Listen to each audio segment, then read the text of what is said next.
Aku pasrahkan diriku sepenuhnya pada saat ini. Jangan males dah. Hai guys, abis aku ngomong ini kalian harus tonton video kita sampai abis karena kalian harus tahu gimana kita susahnya buat ini sampai sabar anjir.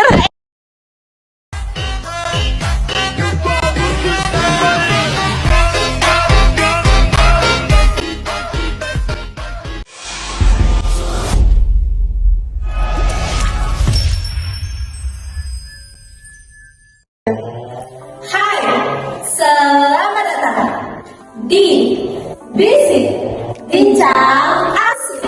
Hai guys, kenalin aku Dea. Kemudian ini aku Sally. Aku Megida. Kali ini kita akan membahas tentang organisasi wanita.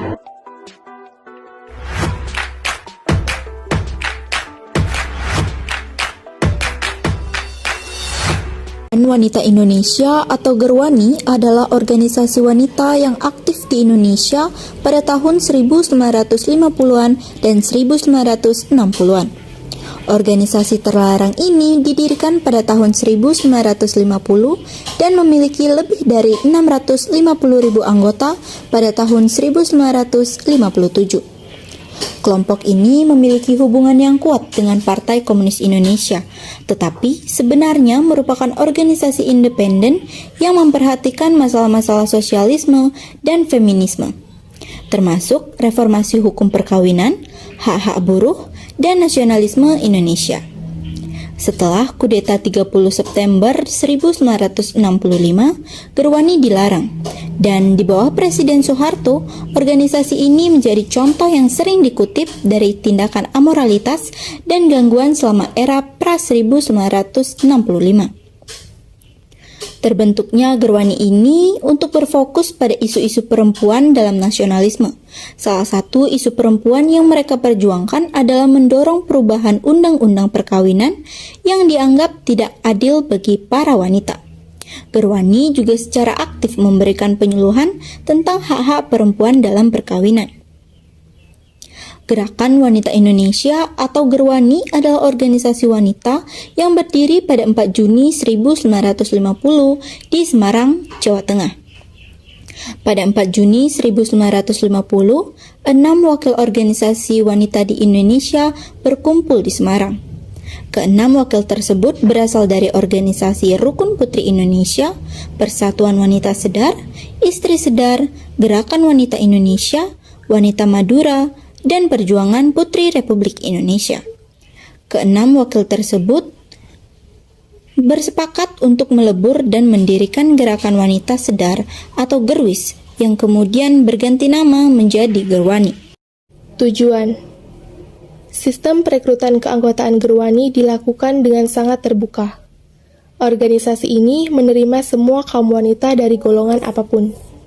Namun, syarat utama untuk dapat bergabung dalam Gerwani adalah perempuan berusia 16 tahun atau yang sudah menikah di usia kurang dari 16 tahun.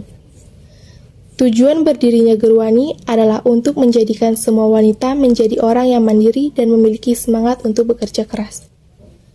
Selain itu, Gerwani juga bertujuan untuk memajukan status perempuan pribumi di bidang sosial, politik, dan pendidikan.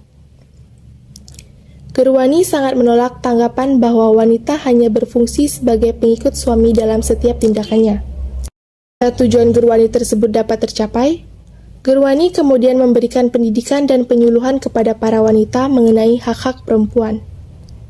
Dengan begitu, perempuan-perempuan Indonesia mampu memberikan kontribusi yang besar bagi perjuangan pergerakan kemerdekaan Indonesia. Hai teman-teman semuanya, sekarang kita akan membahas tentang jenis-jenis organisasi wanita. Mari kita simak cuplikan video berikut. Jadi teman-teman, zaman dulu kita memiliki organisasi wanita yang didirikan oleh pendirinya masing-masing. Organisasi yang pertama adalah Putri Medika, organisasi yang kedua adalah Kartini Fonds, organisasi yang ketiga adalah KAS atau KAS, organisasi yang keempat adalah Pikat, dan organisasi yang terakhir adalah Aisyah. Selanjutnya kita akan membahas materi tersebut satu persatu. Organisasi yang pertama adalah organisasi Putri Mardika. Organisasi ini dirintis oleh Dewi Sartik pada tahun 1904. Organisasi wanita semakin luas orientasinya terutama dalam menjangkau masyarakat, dan tujuan politik dilakukan bersama organisasi politik induk. Organisasi yang kedua adalah organisasi Kartini Fonds. Kartini Fonds atau Dana Kartini merupakan organisasi pergerakan perempuan yang didirikan pada 27 Juni 1913 atas prakarya Nyonya C.Th. van Deventer. Kartini Fonds memiliki tujuan untuk memajukan pendidikan kaum perempuan Indonesia. Bisa kita lihat di atas, Kartini Fonds mendirikan sekolah Kartini dan juga mereka memfasilitasi murid mereka dengan beberapa peralatan sekolah. Organisasi yang ketiga adalah KAS atau Kerajinan Amal Setia. Organisasi ini dipelopori oleh Rohena Kudus dan berdiri pada tanggal 11 Februari 1911. Adapun tujuan dan tugas untuk mengajarkan keterampilan seperti membaca, menulis, pendidikan agama, budi pekerti, kelola keuangan, dan lain-lain bagi para perempuan. Nah teman-teman semuanya, gak kerasa ya kita udah belajar tentang 3 organisasi. Masih ada 2 organisasi lagi yang mau aku jelasin. Organisasi yang keempat adalah Pikat atau Pecinta Ibu kepada Anak Turunannya. Maria Josephine Kartarin Maramis atau yang lebih dikenal dengan nama Maria Walanda Maramis membuat organisasi yang satu ini. Pikat berdiri pada tanggal 8 Juli 1917 dengan tujuan untuk meningkatkan dan memajukan harkat dan martabat seorang wanita. Lalu kita lanjut ke organisasi yang terakhir, yaitu organisasi Aisyah. Organisasi Aisyah merupakan organisasi yang masih ada hingga kini. Organisasi ini didirikan oleh Nyai Ahmad Dahlan atau H. Siti Walidah pada tanggal 19 Mei 1917 di kota Yogyakarta. Organisasi ini tak hanya memiliki peran yang penting dalam memajukan pendidikan agama serta pendidikan umum bagi kaum perempuan, namun juga menanamkan rasa nasionalisme dan kebangsaan serta memelihara anak yatim. Oke teman-teman, materi tentang jenis-jenis organisasi udah selesai. Materi selanjutnya bakal dijelasin sama teman-teman aku ya. Memasuki tahun 1960-an, organisasi Gerwani dikabarkan memiliki keterkaitan dengan Partai Komunis Indonesia. Keterlibatan Gerwani dengan Partai Komunis Indonesia semakin terlihat dalam peristiwa di Lubang Buaya. Pada 1 Oktober 1965, tampak sejumlah anggota Gerwani hadir di sana. Gerwani dituduh telah melakukan aksi pembunuhan brutal kepada para jenderal. Salah satunya adalah dengan memutilasi mereka. Oleh sebab itu, ketika Soeharto naik sebagai presiden, ia melarang adanya organisasi Gerwani. Selanjutnya ada kontroversi. Tuduhan yang dilemparkan kepada anggota Gerwani dituliskan dalam koran Berita Yuda dari Angkatan Bersenjata. Dalam koran tersebut juga disebutkan bahwa nama pelaku anggota Gerwani tersebut yaitu Jaimilah dan Fainah. Namun, Fainah dengan tegas mengatakan bahwa yang sebenarnya terjadi saat itu ialah ia dipaksa menari di hadapan para jenderal sebelum peristiwa pembunuhan terjadi. Selain itu, berdasarkan hasil visum, tidak ditemukan adanya tanda-tanda bahwa para jenderal tewas karena dimutilasi seperti yang dituduhkan kepada anggota Gerwani. Justru hasil visum memperlihatkan bahwa para jenderal meninggal akibat luka tembak.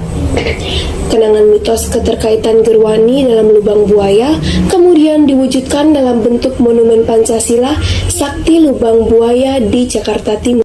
Itu saja, melainkan ada kejatuhan dari anggota atau organisasi wanita yang disebut dengan Gerwani. Gerwani adalah salah satu organisasi yang terlibat dalam peristiwa gerakan 30 September. Organisasi itu dilarang bersama dengan sebagian besar kelompok berhaluan kiri yang lain. Para mantan aktivis Gerwani membantah bahwa tuduh-tuduhan kejam tersebut adalah palsu dan hanya fitnah untuk menyudutkan gerakan wanita Indonesia. Berdasarkan hasil visum, pada tahun 2000 tidak ditemukannya adanya pemotongan alat kelamin dan penyiksaan lainnya.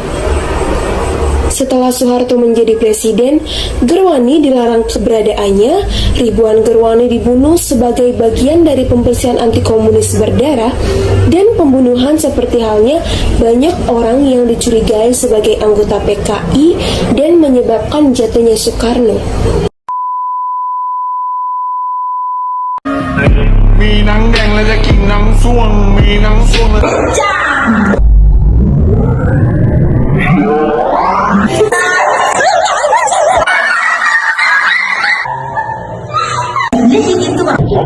Round 1, 2, 3